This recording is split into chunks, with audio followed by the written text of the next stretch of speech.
keeping with ancient French civilian tradition, it is proper and prudent for this state to formally and openly acknowledge the sins and wrongs of its past in an amende honorable, which is a historical form of formal reparation for an offense or injury done by making an open and humbling acknowledgement and apology to restore the victim's honor. And whereas Louisiana seeks to make amends for the wrongs perpetrated in its name against Leonard Brown and Denver Smith, Louis J. Anthony, Charlene Hardnett, Frederick Prejean, Donald Mills, Hercules Harris, Paul Shivers, Willie T. Henderson, Ricky Hill, and Nathaniel Howard, and the community of Southern University. Now, therefore, I, John Bill Edwards, governor of the state of Louisiana by virtue of the authority vested by the Constitution and traditions and laws of the state of Louisiana, do hereby declare as follows. 50 years after the senseless tragedy of November 16, 1972, when officers wielding the power and authority of the state of Louisiana unjustly killed Leonard Brown and Denver Smith of Southern University, it is right and just for Louisiana to try to make amends. In those dark times, our state failed to uphold its highest ideals. And in the aftermath of that senseless tragedy, the harm to our state and the Southern University community is exacerbated by the punishment of those students who endeavor to fight against the unjust treatment of black citizens of our state.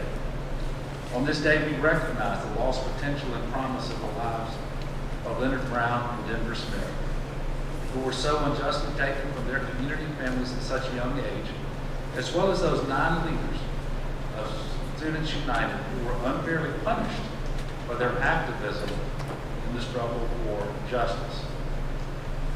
For these reasons, the state of Louisiana offers today its amending honorable to the families of Leonard Brown and Denver Smith and all those who hold their memory dear, and to Students United and Louis J. Anthony, Charlene Hardnett, Frederick Prejean, Donald Mills, Hercules Harris, Paul Shivers, Willie T. Henderson, Ricky Hill, and Nathaniel Howard, their families, and all those who keep their memory, and to the community of Southern University. And I will set my hand officially and cause to be affixed the Great Seal of Louisiana and the City of Baton Rouge on this 16th day of November 2022.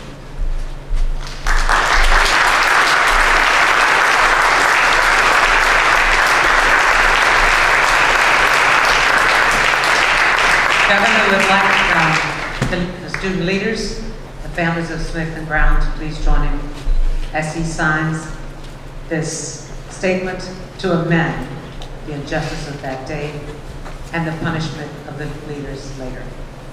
Please come on.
you to all of you. This is a historical moment, apology for the state of Louisiana, 50 years later, by Governor John Bel.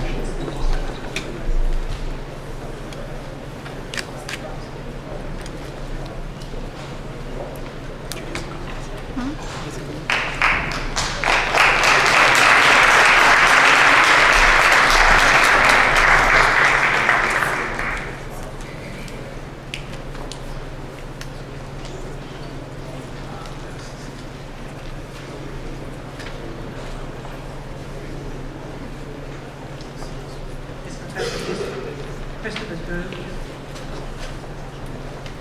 Okay, so then we're going to go ahead and bring up the panel.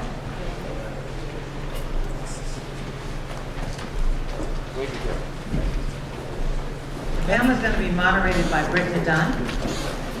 And so welcome Shakari Hardnett,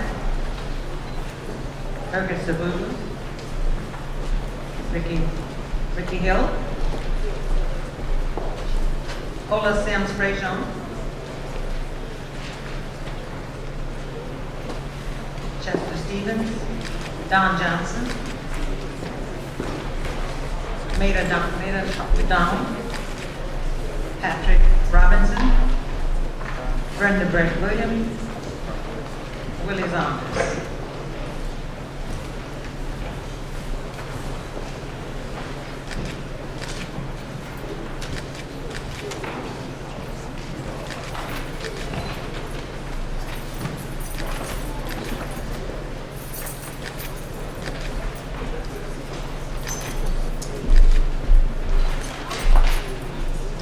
So if you'll give us a minute as we reorganize very live and active program. So thank you for your patience. And we'll be ready in just a moment.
So, in the interest of time, we do have to make some changes to the panel.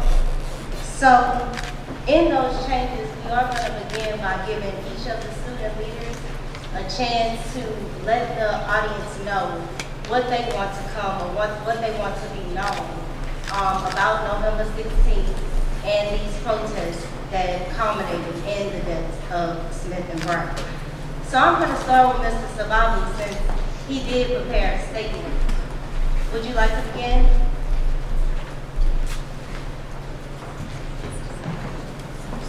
Yes. First, I'd like to say, sitting there listening to Professor Bell describe what happened, what we felt, you know, I didn't know anybody really got it. She got it. And I'm so thankful.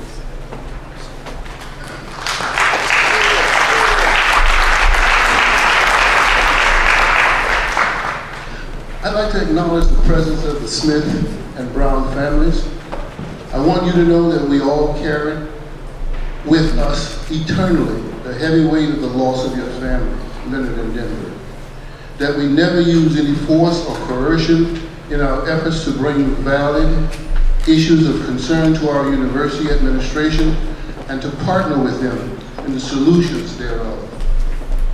That it was us, the identifiable leaders, that the police targeted on November 16, 1972, but instead shot yours in an act of blatant disregard of the lives of black students.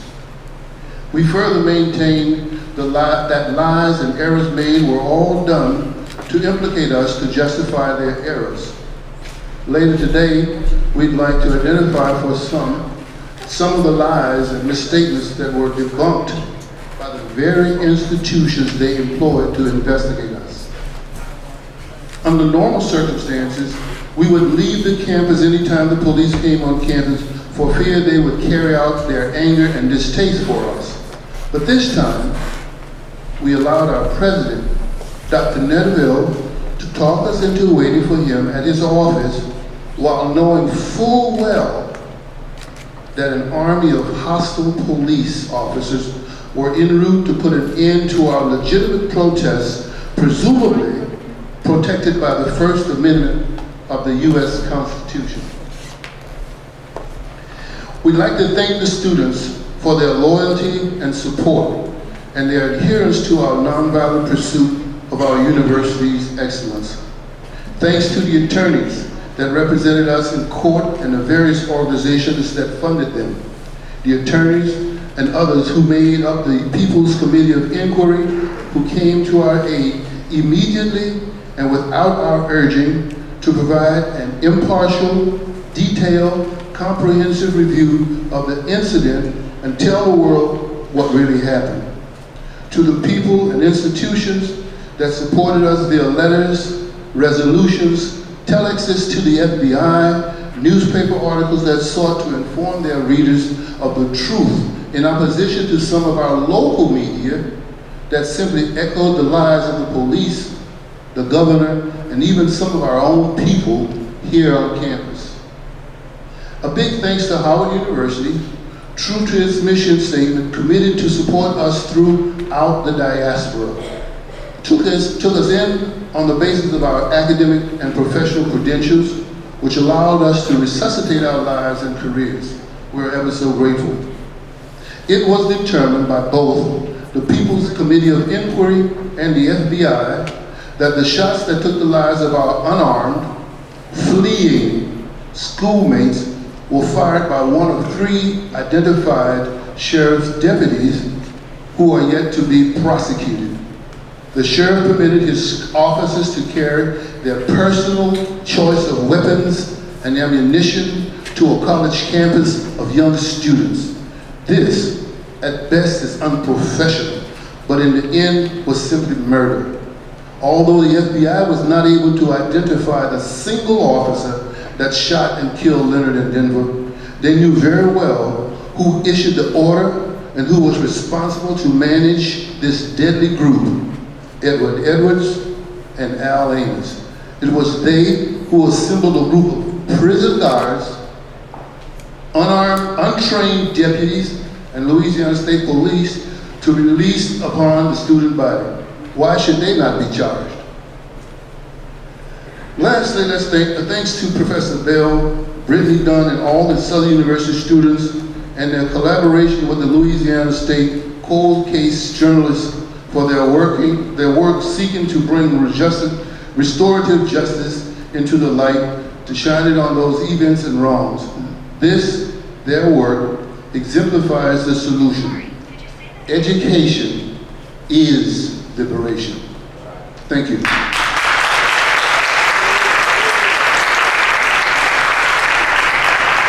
Thank you for that, Sabah. The next enjoined student that I would like to hear from, or I would like you all to hear from, is Mr. Ricky Hill. Good evening. Good evening. It is my pleasure to be here. Let me start off by thanking Professor Bell and her staff, especially Ricky Dunn, for organizing this program. I also would like to extend a word of gratitude to those students who organized a program this morning on the campus. I was there. It was quite a moving experience, because there were students who really wanted to know what happened. This panel is too large for me to do what I initially was going to do, because we had agreed that we would have a statement and we would kind of contextualize Southern's history in order to put 1972 inside of that history. And then I wanted to make a statement about where we came from when we came to Southern University. Some of that has already been talked about in some of Professor Bell's rendition. Some of that has been talked about. But I do want to mention some of that. Everybody, of course, has a telling. So we all experience things at Southern University, not just in terms of the so-called leadership corps, but every student who was a part of that movement. And we believed that we were a part of a movement. We came to Southern University, those of us who were born in the early 1950s and who came of age in the late 60s, and by 1970, when we got to Southern University, we had come out of the civil rights movement. We had been, as most of you know, we had been the father of that movement.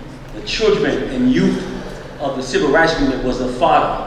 No matter who the leaders were, people who were out in the streets and so forth were the father. I came out of Bogalusa, Louisiana. I came of age in the civil rights movement in Bogalusa, Louisiana. I came to Southern University looking for new possibilities to help me make sense of what I've been trying to make sense of all of my life as a little boy.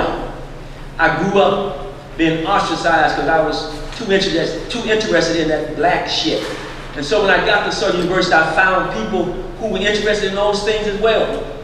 I looked around for something to identify with. And the Black Stone Society was that something. It was the only real political organization among students at Southern University. It was the Black Stone Society that the psychology students came to on October 16th to tell us about the issues they were dealing with in that department. Issues that we were quite familiar with. Issues that we had been trying to talk to President Netterville and the other administrators about for 2 years. And we kept telling the students that they don't care about us, that they are inept, so forth and so on. And they said, well, let's go and meet with Dr. Netterville. And they wanted to proceed to his house on campus. We said, no, he's not there. We had been in concert enough to know that he was at his home in Southern Heights. So we went to Southern Heights, knocked on the door. His wife graciously opened the door, welcomed us. We went in and sat and talked with him. The psychology student especially expressed their concerns. He said, well, come and meet me the next day. And we did that. And one of two of the kernels, two of the central pieces, two of the straws, if you will, were these. Southern University hired a young 26-year-old black professor and chair of the psychology department.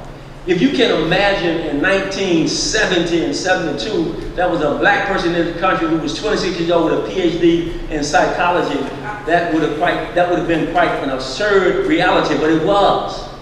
And he was concerned that when they hired him, that they told him that they was going to support him and do things for that department. That program was relatively new. The other kernel was that Southern University had gone to LSU and brought in white professors at LSU to teach psychology. One of whom was the person who made the test that determined what students in Louisiana public schools would be put in developmental education courses. Who do you guess were those students? Who do you guess were put in those developmental education courses and classes? Black kids. So those two kernels were very, very important. And the Black Stone Society knew that what the psychology students were expressing were very critical to explaining what we all were expressing. The catalyst of that group was Charlene Sakari Hartnett. She was the catalyst of that group. We began to talk among ourselves about how we would move. We had been on this campus long enough to know that these things didn't happen in the fall at Southern University. They happened in the spring. Every spring we called it the rites of spring, if you will. Nevertheless, we all got together, and among the things that we wanted to make sure that we would not allow to happen is for anyone to say that there was a leader So we developed a leadership corps, a leadership collective. We came up on the name Students United not to represent that corps, but to represent all students on campus. Because we knew that somebody would say, well, this is just a group of disgruntled students. And I looked at some of the history on Southern Only website, and sure enough, when they get to 72, they said this fringe group of students, Students United. We had boycotts for a month of 80 to 90% of the student body. We didn't force anybody to do anything. We understood where we were. We understood the moment and the time because we believed that we were a part of the civil rights movement that was still going on. We also believed that we were the possibilities that the black liberation struggle had raised to us. We also understood something else. Southern University was the largest black university, not just in this country, but in the world. In the world. That were nearly 10,000 students between the Baton Rouge campus, New Orleans, and Shreveport. We understood the historical moment that we were in. We wanted not just a better Southern University, but just think about the crazy things that we thought Southern could do. We thought because Southern University had, I'm gonna get through. We thought because Southern University had, and just pull the point, we thought that because Southern University had an agriculture department, that it could provide milk and food for people in Scotland. We were stupid enough to believe that because Southern University had an architect department, that department could help design and build housing, affordable housing for people in Scotlandville. We really believed these things, and so we articulated them. Another big piece was governance. We wanted shared governance. We knew they would not let us make decisions about appropriation, but we could make decisions about what affected our lives here. And so we asked for councils at every level. We also asked for Southern University to have a board of trustees. And guess what? Southern University got a board of trustees. Nobody has given us credit for that. And guess what? Every university under the State Board of Education has a board of trustees. Nobody has given us credit for that. But that did not come about. When you go back and look at the archives, E.C. Harrison, who was the academic VP, published a paper on the utility of these councils in the academy. We never got credit for that at all. One final observation I'll make at this junction. The faculty at Southern University had no voice. Absolutely no voice. We, the students, raised the concern for the faculty to have a voice. The reason why Southern University has a faculty senate today is because we, the students, pushed that out there. They fired two faculty for supporting us. So our idealistic, crazy demands were looked at as if we were some aliens from somewhere else. So we came here looking for these possibilities. We knew that Southern University had within it the capacity to help us and all black people. Thank you. Thank you very much.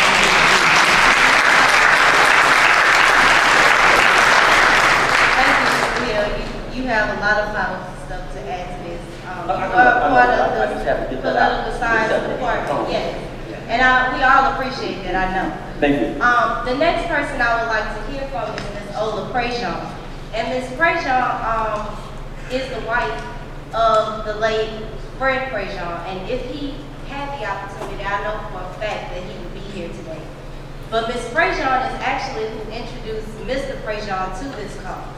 So Ms. Prejean, give us some thoughts on behalf of you and your husband at this time.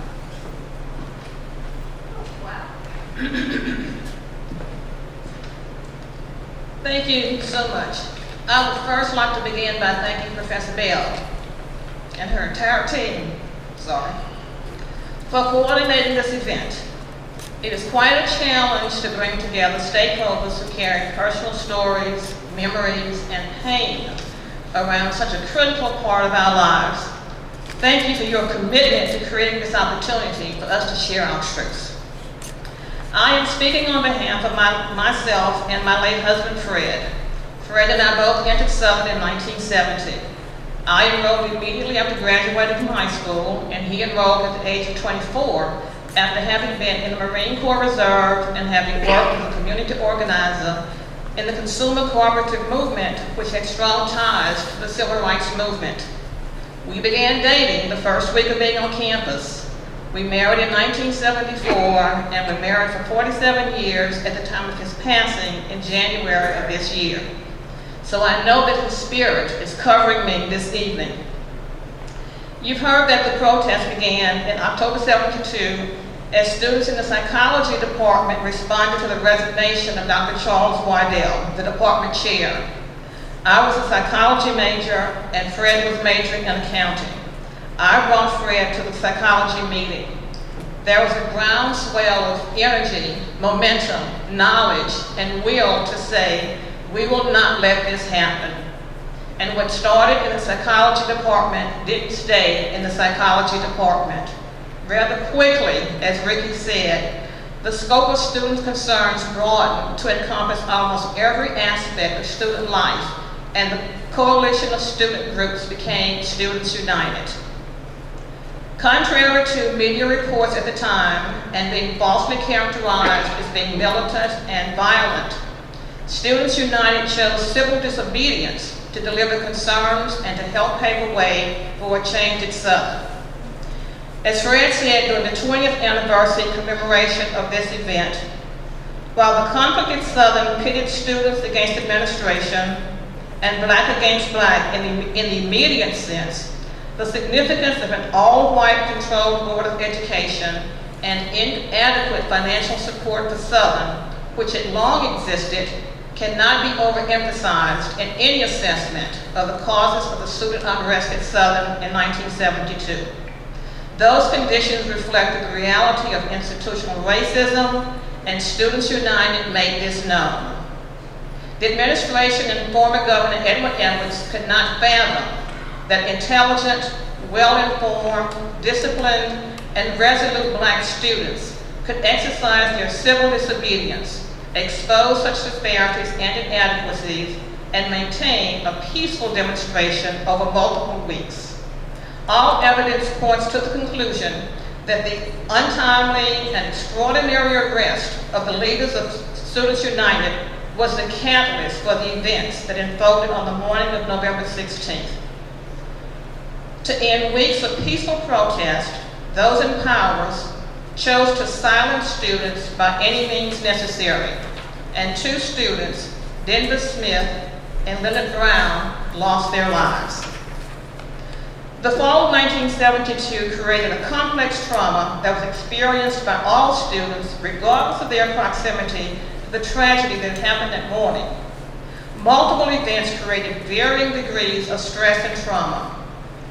There were disruptions to expectations about the college experience, erosions of trust in the system we chose to nurture and prepare us for our future, taking risks to our lives and well-being to stand up for a cause, being falsely characterized as militant, radical troublemakers, coping with the presence of law enforcement on campus, being followed by police, being arrested, having the trajectory of life plans, goals, and family relationships altered and destroyed, being left in harm's way on November 16th by the administration, and witnessing and seeing the aftermath of 2 fellow students murdered was the ultimate trauma. The emotional, behavioral, and somatic consequences of traumatic events can be very challenging to cope with and be lifelong. The grief suffered by the families of Denver and Leonard at the brutal, unforgivable murder of their loved one is a trauma they will always have to live with. The fear, dehumanization, humiliation that students experienced when arrested will forever be etched in their memories. Recounting 1972 was very painful and traumatic for Fred. Some students, he talked about the account and always wanted to find out who was responsible for those deaths. Some students have coped by remaining silent and not verbalizing their experience, having to internalize that pain. Other students like myself have memory blocks around significant events. Some students are no longer comfortable doing the things they once very easily did. Depression, feelings of helplessness, feelings of guilt, feelings of distrust, sleep disturbance, being hypersensitive and suspicious, and unresolved feelings of anger have been experienced by all of us to some degree. A recent article about November 16 ended with, let it hurt, let it bleed, let it heal, and let it go. A lot of us let it hurt. A lot of us let it bleed. Healing at best is a work in progress. But let it go, I'm not sure how many of us, if any, have ever gotten or will ever get to that point.